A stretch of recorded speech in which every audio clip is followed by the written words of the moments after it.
Greg Pak and Raphael Ienco explore Sly Moore's motivations for wanting the Dark Lord dead, and when Crimson Dawn makes their presence known and invites the Empire to their auction of Han Solo, she devises a devious plan that will allow her to both kill Darth Vader and get the Emperor Luke Skywalker.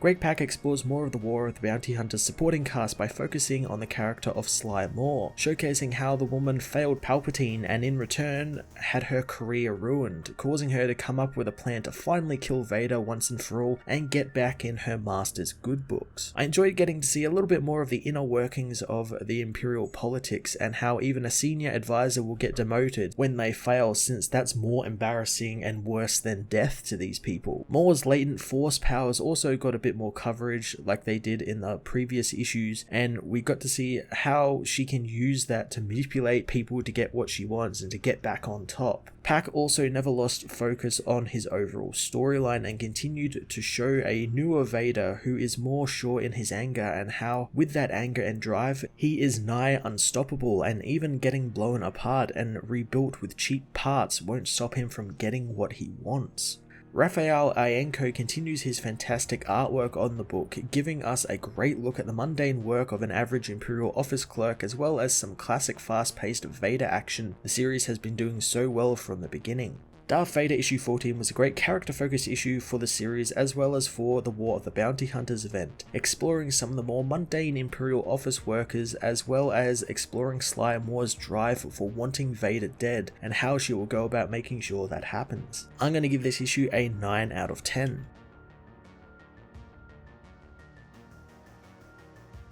Darth Vader issue 14 heads to Coruscant, where two Imperial techs think it's incredible Vader survived using the drunk he had fused to his body on Mustafar, looking over the now discarded pieces and wondering how he was able to survive a Schumer Verminoth attack. They know nothing can stop Vader now, as Sly Moore is surprised to find the Emperor has arrived, hoping that she is delighted that Vader is now restored. Sly says that she accepts Palpatine's judgment and that she was sent to destroy Vader but failed. Palpatine knows of course she failed, laughing as he leaves. Sly Moore is soon met by Mas Amida, who says that her services are required at the pre-screen department. Sly knows that's the role for a sub-administrator, realizing that she has been demoted as the Grand Vizier joins Palpatine and leaves. Sly attends to her new job, filled in on different reports, and soon she is told about a message from Boku the Hutt, who says that Jabba has put a contract out on Boba Fett for absconding with a rebel he was supposed to deliver to Jabba. The officer finds it complicated regional nonsense, but the rebel is connected to Skywalker. The officer continues, saying that General Ramadi received an invitation to a criminal organization called Crimson Dawn and to an event where Han Solo is to be delivered to them. She also notes how other invitations to other people have been sent out for what looks like to become an auction. Sly, however, only heard the name Skywalker, leaving the meeting and wandering the Imperial Palace before heading to an Imperial sub-repair block, where she pulls up specifications for Vader's armor. Mas Amida soon arrives, wondering why she needs the armor specs. She begins using her latent force powers on the man, saying like him, she's invested in the Emperor's success and wanted to assure herself that Vader's restoration is complete. Amida hopes that she isn't using her famous ability of influence against a higher-ranking official, but Sly says that she thought the Sith destroy the weak, but Palpatine glories in it. Amida says that they aren't Sith, they merely serve them and that they don't have the power to indulge in their pleasures. Sly knows that's okay for him, but not for her. She uses her powers to make him forget his meeting as she takes the specs with her, passing them off between her various contacts throughout the palace until a droid uploads them to IG-88. Later at the administrative temple gardens, Sly meets with her people, who aren't too happy they are all gathering together like this, since it's dangerous. Sly silences them, wondering why it scares them to know the strength of their numbers. Soon IG-88 arrives, telling the group that Vader cannot be defeated, so he is terminating their agreement. Sly knows the droid fought him himself, and the droid confirms it, having deployed the slice that she gave him to disable his suit, but his abilities transcend technology. Sly says that he was greedy and foolish to try and fight him alone, since what will it teach him? She knows the group has so much fear and their enemies are strong, but the true power works through a million hands. Suddenly Vader appears, killing IG-88 as the group flee towards the Citadel. They all know that they are already dead as a blast door shuts in front of them and Vader catches up to them. Sly anticipated this, using her controller slice again to stun Vader, as she tells her people to attack while his armor is frozen. Vader, however, fights through the block and ends up killing the cloaked assassins. Sly finds that her button doesn't work anymore, as Ochi says that IG-88 already tried that trick and she didn't think that Vader would have fixed that vulnerability, did she? Sly doesn't care, since Vader once was mere flesh and he has greater weaknesses than any machine. Vader cuts the controller from her hand and she says that he is Sith and she cannot bend his will. Sly says that she never presumed to do that, only knowing that he is plagued by fear still. Vader says the only fear there is hers, and Sly says she is indeed afraid, since she could be killed effortlessly, but that won't save him from Skywalker. Vader demands to know how she knows that name, and Sly says only he can displace Vader in the Emperor's favor, but Vader knows the boy is weak and will die. Sly knows that he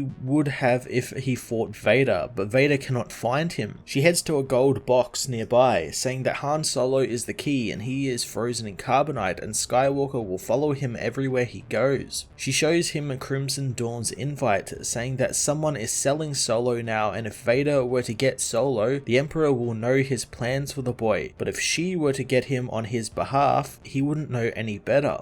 Ochi says that Sly still wants Vader dead, so why should they trust him? So Sly says the only person who can kill Vader is Skywalker. She wants to put them together. Ochi laughs at that as Vader agrees to the deal. Later on the Vermilion on Jakara, Sly attends the Crimson Dawn auction with General Ramodi, watching as the Hutts start a bidding war, outraging Ramodi since he cannot spend over 1 million credits on a single prisoner. Sly asks Ochi for a word, knowing none of this makes sense since Boku serves Vader, wanting to know why the Hutt is bidding against them. Ochi says it's to humiliate her and himself at the same time, so now the Emperor will see Sly's weakness more clearly, and Jabba will see Boku's betrayal. Sly asks why, since Vader needs them, but Ochi says she doesn't get it. Vader meanwhile disembarks from his shuttle outside of the Vermilion and kills his way into the building, as Ochi tells the Umbaran that she was right about one thing. If her little group could have united, they would have been powerful, but why would Darth Vader allow that to happen? Vader makes his presence known in the room, forcefully entering the party after killing a group of Crimson Dawn's men.